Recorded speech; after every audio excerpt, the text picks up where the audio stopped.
इस बात को तस्लीम करने में कोई हर्ज भी नहीं है और इस बात की तस्दीक भी होती है कि जो कुछ पाकिस्तान ने किया, और ये बात ज़हन में रखिएगा कि इस वक्त ऑलरेडी भारत का जिस तरह का हम सिलसिला देख रहे हैं कि वहां पर ऑलरेडी एक परेशानी है, वहां पर ऑलरेडी एक सुक्की मौजूद है। जो कुछ मई में पाकिस्तान ने भारत के साथ किया है, और सबसे पहले जो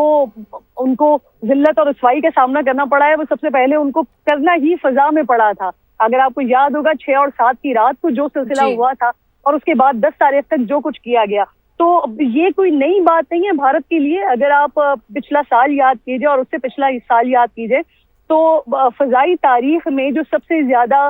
हेलीकॉप्टर्स या जंगी तैयारे या ट्रेनिंग के दौरान जो तैयारे गिरे हैं, वो सबसे ज्यादा भारत के हैं। आप तारीख उठा के देखिए पिछले 2 साल की, आपको बहुत बड़ी तारीख मिल जाएगी कि किस तरह से मुख्तलिफ भारत के शहरों में, मुख्तलिफ इलाकों में इसी तरह से जो जंगी तैयारे हैं वो ट्रेनिंग के दौरान गिरते रहे हैं। तो इससे अंदाजा होता है भारत की कैपेबिलिटी का, और इससे पता चलता है कि भारत अपने डिफेंस में, और स्पेशली जो इनका फजाई डिफेंस है, उसमें कितना स्ट्रांग है। ये बहुत बड़ी सुर्खी है भारत के लिए, और भारत को इस चीज का अंदाजा भी होना चाहिए, और भारत को पता होना भी चाहिए कि जो कोशिश वो कर रहा था इलाके का चौधरी बनने का,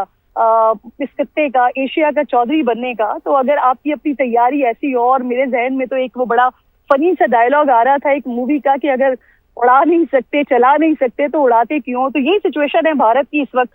जिस तरह का एयर शो में जो हमने उनका तैयारा गिरते हुए देखा है,